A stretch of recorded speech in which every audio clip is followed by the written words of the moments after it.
ng kabisihan ng bawat isa, Ama. Patuloy kong dalangin sa'yo na buksan mo ang puso at isip, Panginoon, ng bawat kabataan, O Diyos, na makinig po ng iyong banal na salita, Ama, na kung paano excited at busy sila sa kanilang mga araw.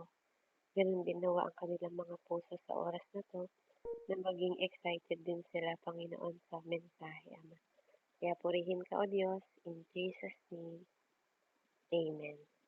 Sige, Princess, kahit dalawa lang tayo, ituloy natin yung ano. So, natapos na natin. Last week, wala ka last week, no? Si Bien naman. Opo, tita, di ko po napansin yung oras.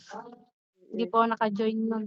Pero yung last week na pinag-aralan natin, ang number 3 point natin, yung invite God to reframe your story. So, ang ibig sabihin nun, di ba? Yun yung mga story natin na mga masasama, sabi niya dun sa Roman 8:28. And we know that in all things, God works for good and for those who love Him, who have been called according to His purpose. So, meron talagang purpose si God sa bawat isa sa atin. And even yung mga karanasan mo, even yung mga karanasan ko, nag-i-speak yan sa buhay natin. That doon mo makikita na sa kabila ng mga bad na nakaraan mo, ano man yung mga nakalipas mo, di ba? May maganda pa rin yung naitulong sa'yo para maging kung sino ka ngayon. So, yung ano mo, yung perspective mo, 'di ba?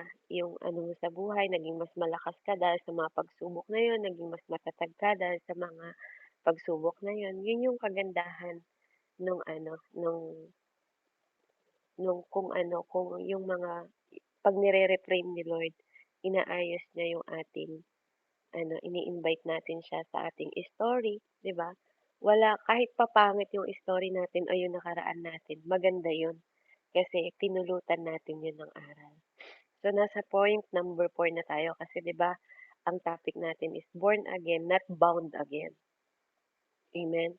So, ang number 4 natin is receiving healing through God's people. So, sabi sa James 5:16, ayan, kung may Bible ka o kaya sa Google, tignan mo siya sa Tagalog. James 5:16, ayan, pakibasa mo.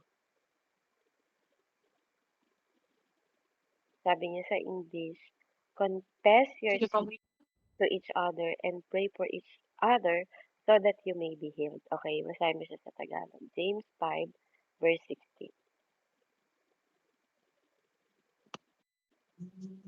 Sabi po dito, kaya nga ipagtapat ninyo sa inyong mga kapatid ang inyong mga kasalanan at ipanalangin ninyo ang isa't isa upang kayo'y gumaling. Malaki ang nagagawa ng panalangin ng taong matuwid. Amen. Amen. So, praise God. So, some wound, di ba? Some ng mga, ano natin, ng mga sugat pala natin o ng mga nakaraan natin o yung mga nakalipas nating mapapait, di ba? Hindi pala yun basta gagaling lang kung nag-a-isolate tayo o kinukulong natin yung sarili natin. Si ang Panginoon, dinisenyo niya pala tayo na ano, we need you, kaya pala merong community. God uses community. God uses prayer. God uses counsel, especially sa mga trusted na boys, sa mga pastor mo, 'di ba, sa mga mentor mo, sa mga leader mo, ganyan. O kaya sa mga tapat mong, kasi ang tinatawag dito, God's people eh. Yun kasi yung kaibahan kapag totoong lingkod ng Diyos yung pinagsasabihan mo, hindi nila kailangang gamitin yung mga private na nakaraan mo para itraydorin ka, 'di ba? Naka-isolate din yung kwento mo na yun kasi private yun eh. Yun yung kagandahan kapag lingkod ng Panginoon yung kinakausap mo, hindi nila pagchichismisan yung mga ano mo, mga weakness mo, 'di ba? Minsan may mga tao na imbes na palakasin ka kapag hindi sila mananampalataya, nagiging tsismisan, nagiging pulutan nila, parang gano'n yung iyong ano, yung iyong kwento. Kaya mahalaga na pinipili mo yung mga tao na mapagkakatiwalaan mo na makapag makapagpanalangin sa'yo, na imbes na pagtsismisan nila, 'di ba, isinasubmit nila sa Panginoon sa pamamagitan ng panalangin. Kaya ano, andun yung mararamdaman mo yung healing, 'di ba, ng emotional na ano mo, nararanasan sa buhay. Hindi siya nagiging mas malala, 'di ba? Gano'n yung kagandahan 'pag may mga tao ka na may pananampalataya sa Panginoon. Kaya healing yung nararanasan natin. I-confess daw natin yung kasalanan natin and the Lord will forgive us. Amen. So, mahalaga din pala na may community kasi may mga kasalanan tayo na parang minsan sobrang burden sa'tin, sobrang bigat na parang 'pag hindi mo sinabi na, "Alam mo, may ginawa akong kasalanan, puwede bang ipanalangin mo din ako?" 'Di ba? So, mahalaga pala 'yun 'no, kasi nga yung panalangin ng righteous is ano, madaling dinidinig ng Panginoon. Amen. Kaya lang ang tatandaan natin lagi, yung mga pagse-share natin ng mga story natin, doon talaga sa mga taong alam mo na safe ka, 'di ba? Alam mo na poproteksyonan nila yung private na buhay mo. Dapat maging matalino ka rin, lalo na ikaw kabataan ka, marami ka pang na-e-encounter. Naniniwala ako na third year college ka na, marami ka na ring na-encounter na mga iba't ibang klase ng ugali ng tao at nagturo yun sa'yo para maging mas higit kang mas matalino. Kaya ano, kaya yun, um, mag-ano ka, maghanap ka ng taong mapagse-sharean mo na someone safe yung iyong mga story or yung mga kasalanan. Siyempre ano yun eh, kumbaga 'pag kasalanan naman natin ano, hindi siya basta-basta sinasabi sa iba unless mapagkakatiwalaan mo at saka yung tamang true God's people. Napakahalaga noon. Amen. Kasi dun magsisimula yung healing mo. Kapag meron kang taong nire-releasan. At the same time kasi, kapag nagre-release ka ng problema, nakaka-counsel ka rin nila ng tamang way. Tamang anong gagawin mong hakbang, di ba? Maganda yun. Nakaka-counsel ka nila sa tamang way. So, yun yung point number 4 natin. Receive healing through God's people. In this way, maiwasan natin na mabound again. Diba? Na mahulog ulit tayo sa kasalanan. So, number 5, let's go let go of the time. Let go of the timeline. So, healing, sabi doon yung mga sulat daw, healing is a process, not an event. Amen. So, proseso siya. Hindi siya basta event lang ng buhay mo na ganun-ganun mo na lang siya makalimutan. Yun yung ano, nasa proseso daw siya. So, wag natin i-pressure yung sarili natin na maging okay tayo ng may exact date. Halimbawa, kahapon, 'di ba, nasaktan ka, parang gano'n, o malalim yung sugat ng mga nakaraan mo, mahirap talaga sa isang tao na lagyan siya ng ano, ng exact date na, itong panahon na 'to, itong oras na 'to, magaling na ako, okey na ako, 'di ba?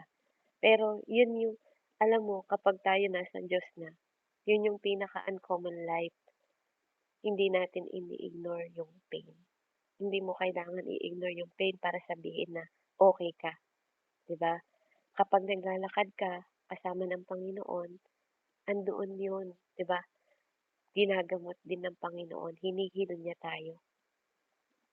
Hinihil niya tayo sa mga pain natin, sa mga betrayal natin, sa mga nakaraan natin.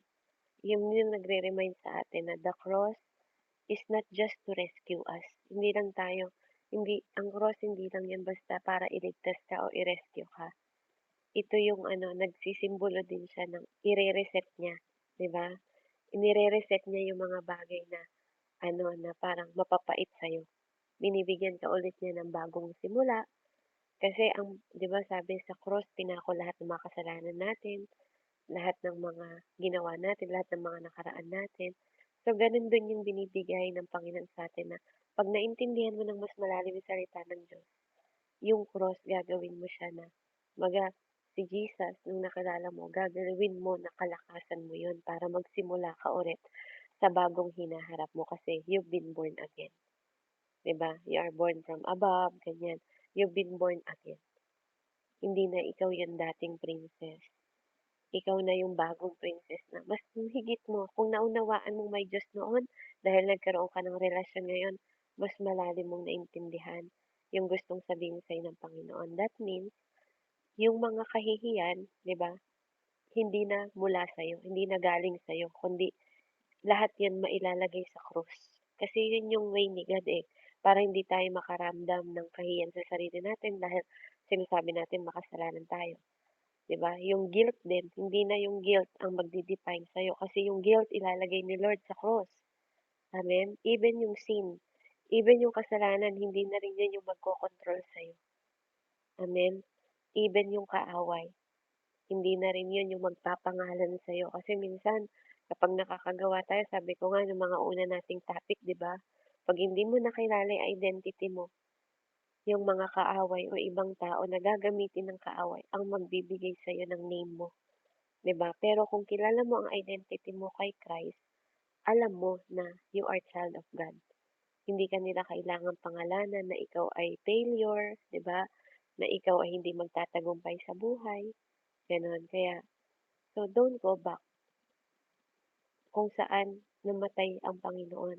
Saan ba siya namatay, 'di ba? Sa kahihiyan, sa kasalanan, sa guilt ng mga tao, 'di ba? Yun yung dahilan kung bakit namatay ang Panginoon para lang bigyan tayo ng bagong buhay.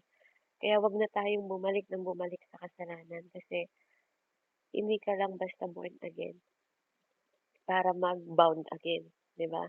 You are born again to walk in freedom, maging malaya tayo. Yun yung kalayaan na binibigay ng Panginoon sa atin kaya dapat yun yung tatayuan natin. Tayuan natin yun ngayon at mabuhay tayo from it. 'Di ba? Hindi yung nabubuhay tayo sa mga past natin, sa mga pain natin, katulad ng mga dati nating pinag-aralan. Huwag tayong settle na para tayong alipin ulit ng mga kasalanan, kahihiyan, 'di ba? At at mga guilt. Amen. Kaya purihin ng Panginoon, ayan, natapos na natin yung series ng The Uncommon Life na Born Again, Not Bound Again.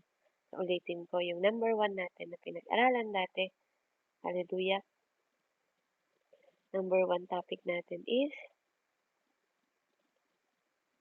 see yourself, see your identity in Christ. Amen? Para maramdaman mo yung freedom, knowing who you are.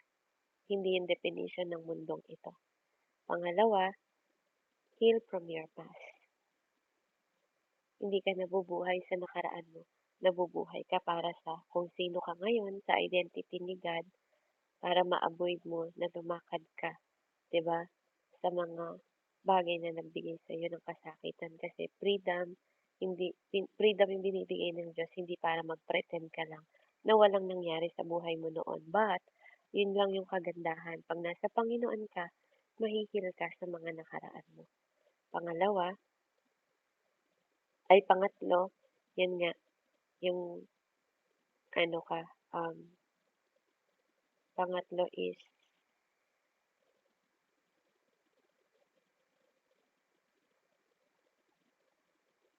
invite God para i-reframe niya yung mga story mo.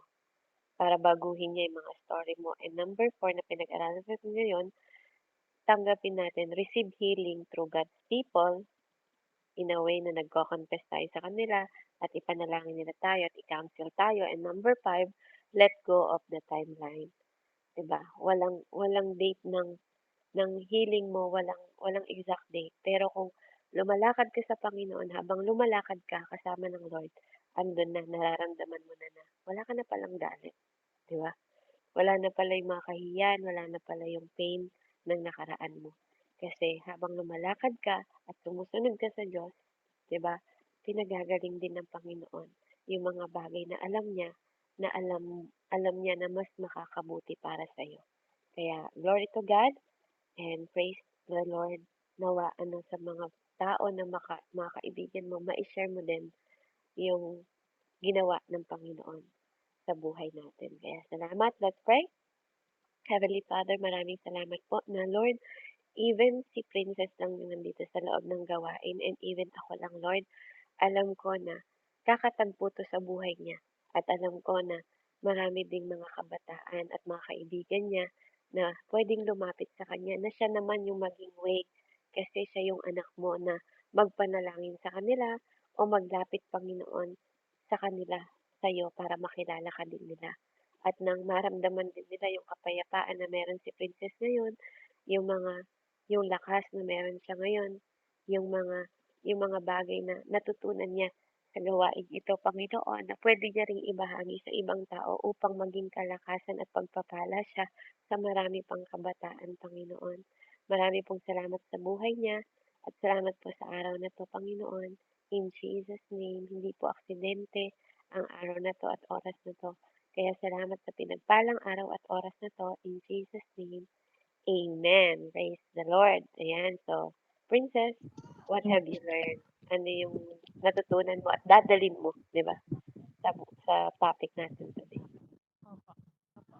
Ang natutunan ko po is yung pagsu-surrender mo kay God, yung pananalangin mo sa kanya, inibigay mo kung ano ka kay God, yung pinagkakatiwala mo yung sarili mo kay God kasi alam mo na kay God ligtas ka at kay God magiging blessed ka. Parang yung spiritual mo mas lalo siyang mag-grow kung mananalangin kay God and i-give mo yung sarili mo kay God.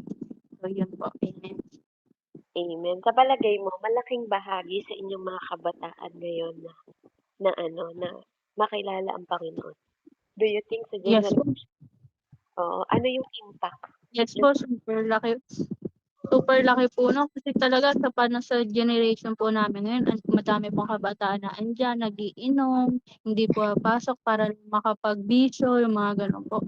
So with God po parang magiging guide namin niya mas lalo siyang parang mabuting kinabukasan o mas makulay na kinabukasan namin kung saan ligtas, payapa at walang gulo po na kailangang harapin kundi basta andiyan lang po si God alam mong magiging payapa yung buhay mo. amen. Po, amen po. Glory to God. So, salamat, no? Salamat, Princess. I believe na may yun, may reason bakit dalawa lang tayo dito, di ba? May impact pa rin Opo, yung mensahe na yan is, maybe is, kailangan mo pa rin yun ngayon. Kailangan natin yan to remind us sa araw na to. So, yun, share mo na lang din kay Bien pag pero may record naman tayo para sa mga kabataan. Yung iba daw, naputulan kasi ng opo, kuryente, nawalan sila ng signal na sa sila. Pero, praise God. Salamat sa pag-join mo ha. At least hindi opo. na sayang yung araw Share natin. tita, share ko lang din po kasi po kaninang umaga po talaga nanonood lang po ako ng TikTok. And then ngayon kasi may nag-pop up na Christian song po kasi sabi ko, "Ay, what if kakukantahin ko 'to kasi baka bigla mamaya." Parang nakakaramdam po ako na hindi po talaga kasi ako yung tao na kumakanta, yung kahit dito po sa'min hindi nila ako mapakanta, gano'n. Eh, nag-pop up nga po kanina 'yan sa panonood ko sa TikTok nung yung Christian song na 'yan. So sabi ko nga po sa sarili ko, what if i-try ko? Parang siyempre po kasi 'di ba matagal niyo na po akong pinapakanta at yung hindi kaya ng sarili ko kumanta lalo na 'pag may ibang taong makakarinig kasi yung boses ko po hindi man talaga po pangkanta. So nung napanood ko po yung kanina yung Christian song na yun, parang nagbigay po siya ng confidence sa'kin na practicing ko, kantahin ko. So ayun po kaninang umaga po talagang pina-practice ko po yung kanta na yun kahit alam ko na hindi gano'n kagandahan boses ko. Kaya pala po gano'n, parang sign na pala po 'yun ni God na ako pala po talaga yung mapapakanta ngayon. So 'yun lang po, natuwa lang po ako kasi parang talagang God, may plan talaga si God O sa talaga. kung ano yung nangyari ngayon. Na Opo. alam mo, diba, nararamdaman mo yung love dun sa kanta na yun, di ba? Na parang, oo nga, Opo. God is good. Parang mabuti ang Panginoon. Kaya, Op, ayun po. ayan. So, praise God.